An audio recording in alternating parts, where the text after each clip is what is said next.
Alright. Welcome back to Nicholas Comic Corner Classic Let's Known Classics. This is episode number 2456 and Doubleshot number 350. Okay, we'll first talk about 22 straight issues for Silver Surfer.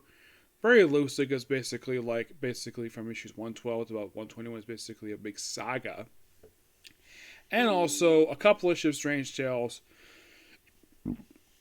Excuse me, and another volume of the Silver Surfer Marvel Masterworks. For Silver Surfer, I'm discussing issues 101 to 122. Now, the thing with these issues are, this is basically like the first few issues, like mostly put just as just some Odyssey style stuff, where you have some debuts, some stuff here and there. Like in the case of 101, it's basically detailing Fran Rand, revealing, oh yeah, he's actually Silver Surfer's half-brother. Yep, and also dealing with Galactus, Morg. Yeah, this goes on for a few issues, and by the way, for the first couple issues of this set, here are your main writers. Ron Martz, Michael Jan Fredman, and Mike Lackey. Yep. This lasts for like 2 issues, and then like start issue 103, it's Glenn Greenberg. And then like it's back to Mike Lackey. Oh, in case you're curious, how long does he do this book for? Like how long does he write Silver Surfer? He writes issue 110. He only did like roughly like 9 issues. Yeah, his run was pretty short. Like, if you really want to know what happens here, it's mostly put Silver Surfer versus mostly Morg for a lot of these issues. We'll also deal with having the character Legacy, the son of the original Captain Marvel, Genville, as a supporting character, until issue 110. Because, starting with issue 111 until 123, which I have discussed that issue already in the Epic Collection that I have reviewed, the physical one, where this is the George Perez era for the book. This was interesting for what it was. It's mostly put further as the Una Saga, where it starts with issue 111 and it wraps up with 122. We have this creature who's basically one of the Watchers, known as the Dark Council. And with the exception of a couple of issues, he's mostly he's very much a main character in this story arc. Yeah, it's something George Perez came up with, and then like about halfway through the story arc, because you have Silver Surfer just doing like other things across the universe, and eventually he runs the Legacy again before he gets his own spin-off book. Actually, it happens before this. Yeah, and Galactus is like a supporting character, and they're like, oh, and by the way, the cover 107 has Doc Doom on the cover. No, it's just a Doombot. Yeah. I'm not sure why the heck they actually had to have Galactus as basically a supporting character. Morg. By the way, he's killed off with issue 109. At one point, got his hands on the ultimate nullifier. You know, Galactus' weakness. This one tiny device. Yep. Eventually, he was, revived the Annihilation of Silver Surfer, and he came back once again in the Reckoning War. They also killed off a character named Tyrant. Yeah, he was a Ron Mars character. Except it came back as Silver Surfer Rebirth. Yeah.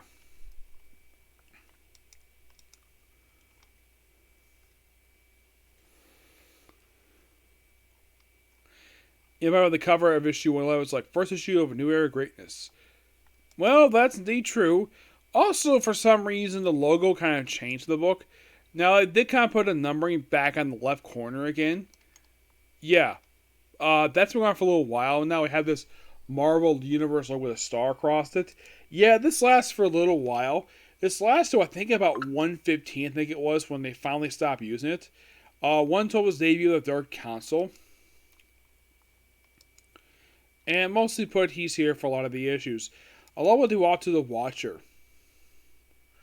And it's mostly put, you could say this is just Silver Surfer exploring another side of the universe. But 115 is basically back to the traditional style logo. Yeah, and this is basically like this for a little while. A very strange set of issues per se. Would I say these issues are bad? No. They actually are pretty good. But definitely by 121, that's when they pretty much wrap up the whole entire Una saga. Yeah, it's like pretty much that whole saga wraps up there. And then like, oh, let's have Legacy return for 122. Now, here's the thing. After 110, he got his own spin-off book. Yeah, after 110, yeah, he basically got his own ongoing series. Well, I should point this out, though. It was the third volume for the book, and it lasted for 6 issues after making guest appearance in Silver Surfer. He later appeared in the Warlock book, and then appearing in Vengeance Forever, and then eventually finally got another solo book. This is by Peter David. This one we'll discuss in the future, don't worry about that. And of course, he was appearing in this book. This book even got restarted. Yeah. Well, Peter David wrote it. It's actually, fun fact, Genville's Captain Mar book is one of 2 books Peter Davis had worked on where it had to get restarted during the run. Guess the other book was? Spider-Man 2099. Yep, he did volumes 2 and 3. They came like right after each other. The only array this happened with, where during the run the book had to restart number 1 after a certain period of time, was Mark Waid on Daredevil. Now, you might be thinking like a number 1.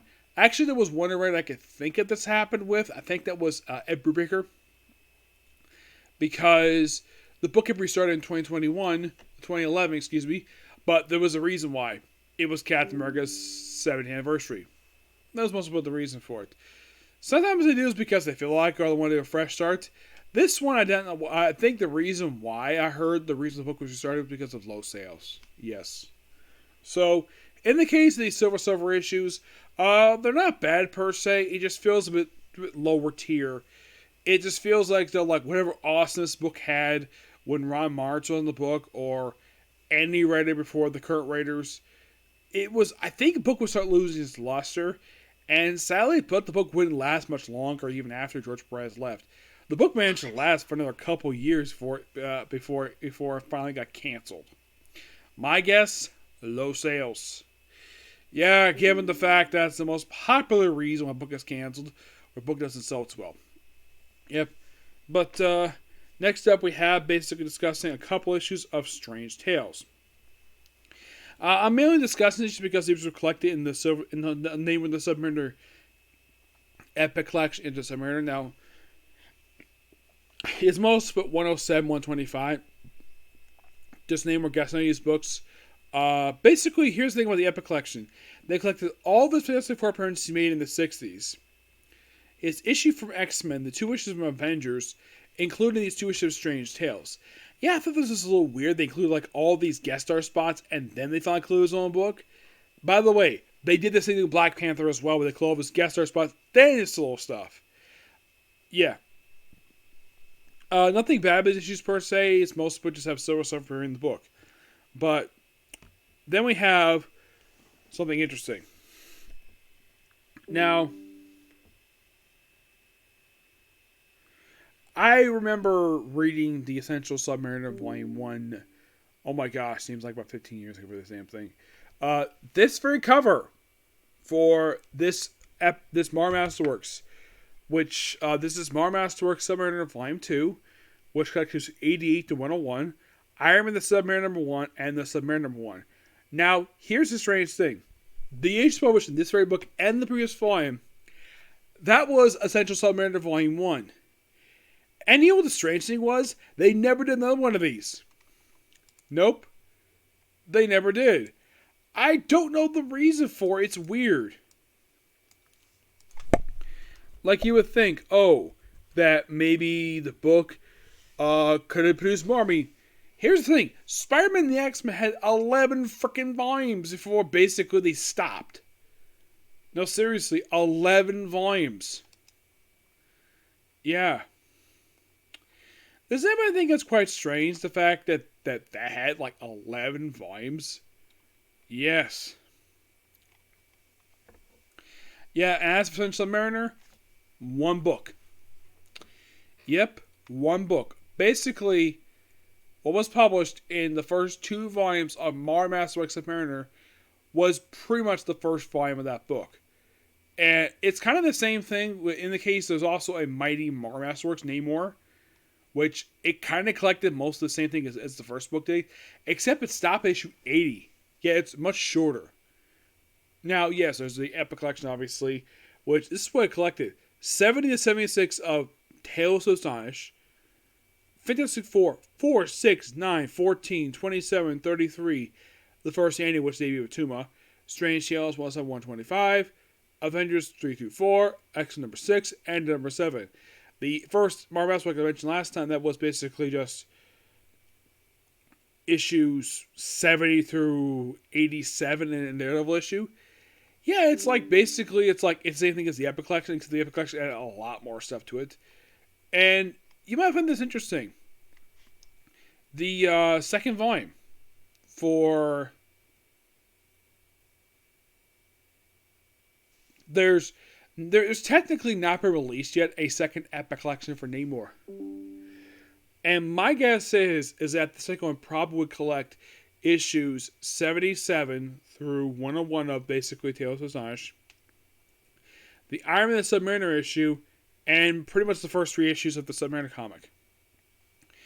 Unlike in the previous issues, where most of the main villain was Warlord Krang, this time it's Kazar's brother, the Plunderer. Excuse me. Yeah, he's pretty much the main villain in these issues. And you're thinking, really?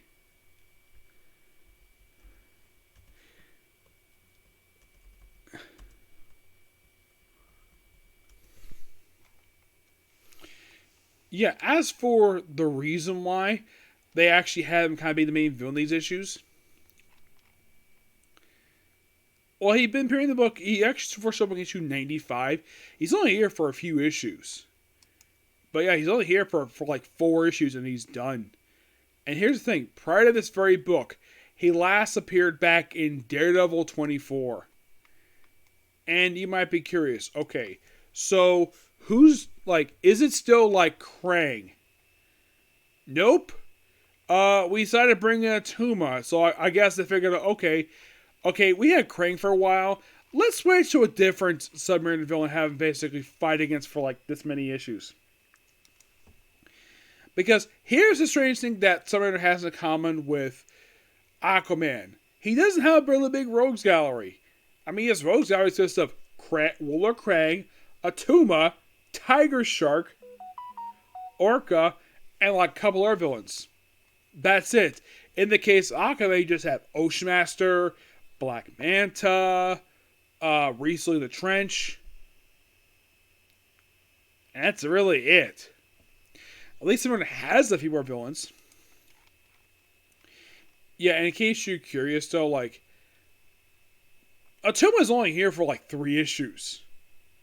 No, seriously, only 3 issues. Here for 80, 89, and 91.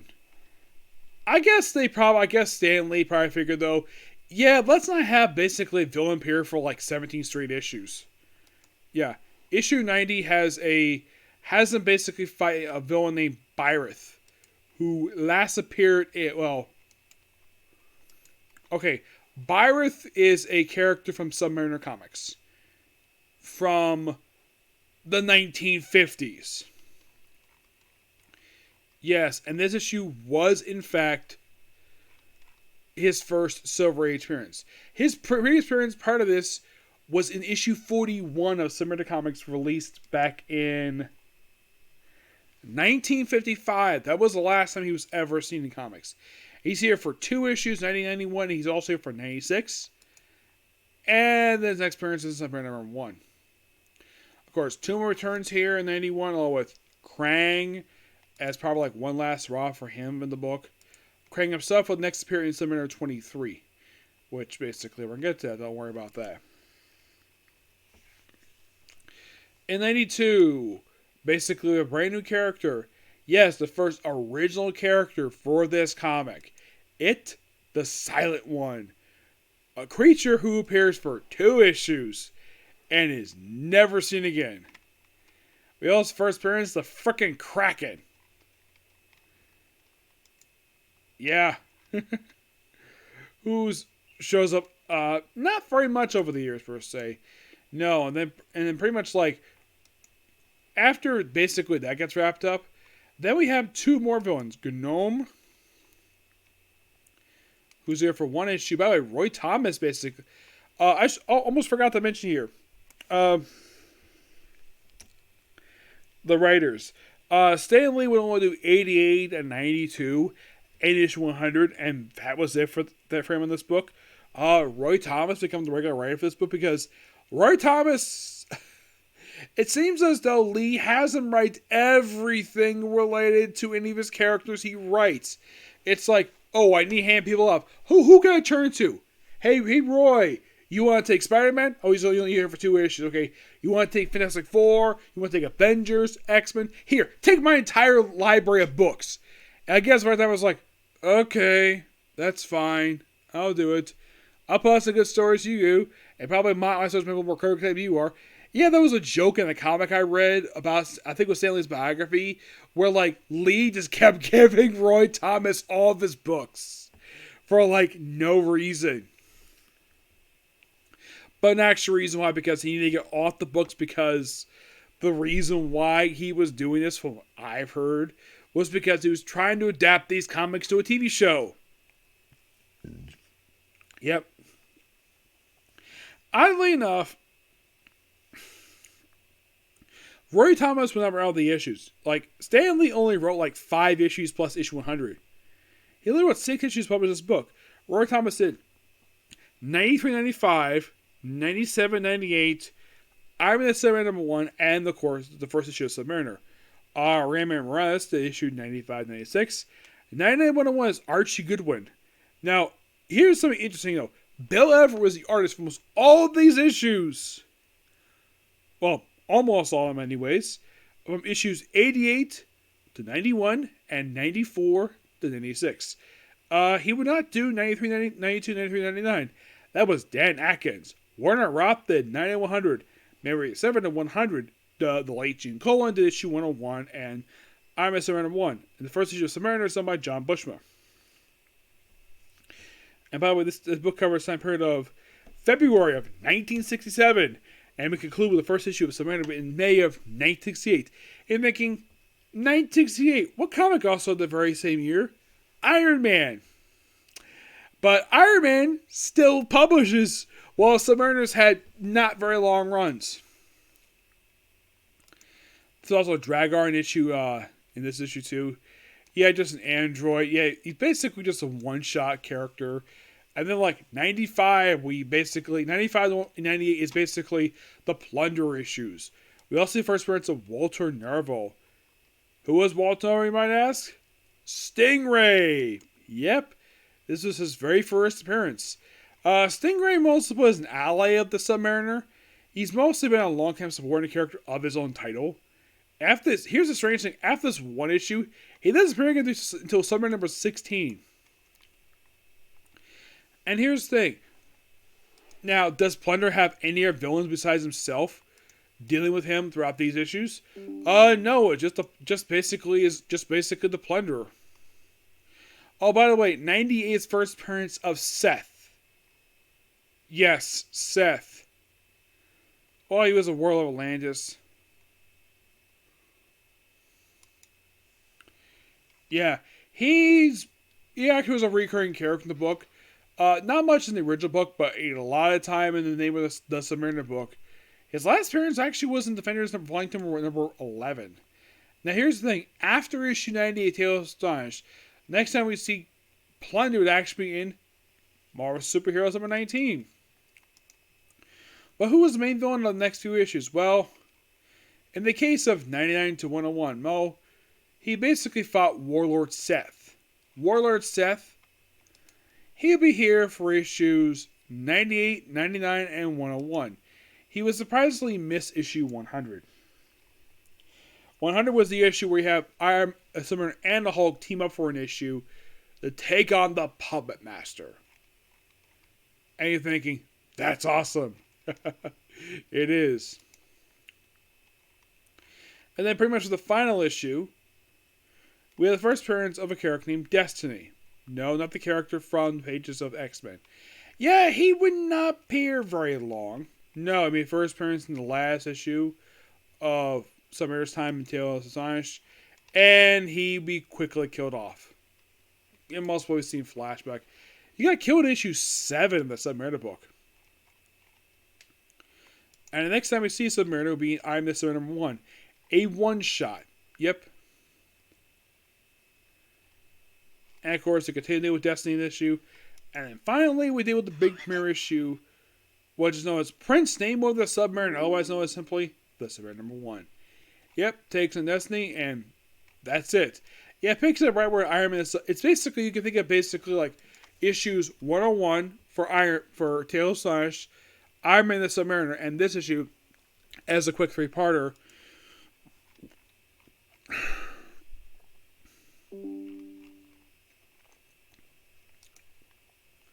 To lead into the main ongoing series.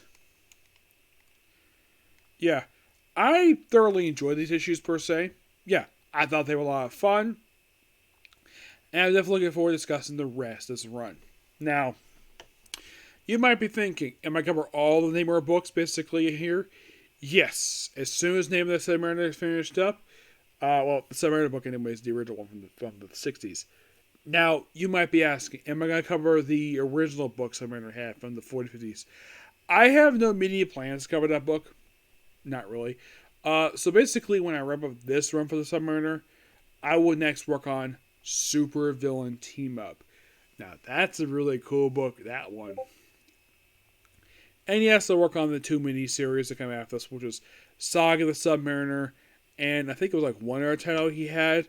He had 2 limited series published between Super Villain Team Up and his next ongoing series in the 90s, which I'm looking forward to discuss that one because John Byrne basically did a lot of artwork for that book first like couple years of the book, which very, very looking forward to talking about that one. Especially since it's the very book that also lose ties in with Power Man Iron Fists. So yeah. So that's pretty much it particular view. Next up we have 2 more comic corners. And I might hold off the rest for tomorrow. Okay? Thanks, Phil. Bye.